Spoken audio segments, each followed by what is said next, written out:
একটি গ্রামের শেষ প্রান্তে বাস করত রমিত চাচা, একজন সহজ সরল কৃষক। তার ছিল মাত্র 1 বিঘা জমি আর একটি আম গাছ।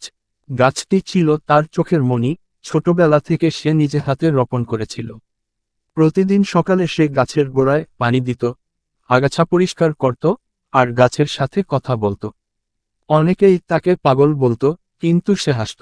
একদিন গ্রামের এক ধনী ব্যক্তি এসে তাকে বলল, এই গাছ বেচে দাও, আমি অনেক টাকা দিব। এখানে আমি বাড়ি বানাবো। রমিত চাচা বলল, না সাহেব, গাছটা আমার সন্তান। এটা শুধু ছায়া আর ফলই দেয় না, আমাকে ভালোবাসাও দেয়। ধনীর লোকজন জোর করে গাছ কেটে ফেলার চেষ্টা করলো এক রাতে, কিন্তু ঝড় উঠল, এমন ঝড় যে গাছের ডাল ভেঙে পড়ে তাদের গাড়ির উপর। তারা পালিয়ে গেল। পরদিন গ্রামের লোকজন সব শুনে রমিত চাচার পাশে দাঁড়ালো।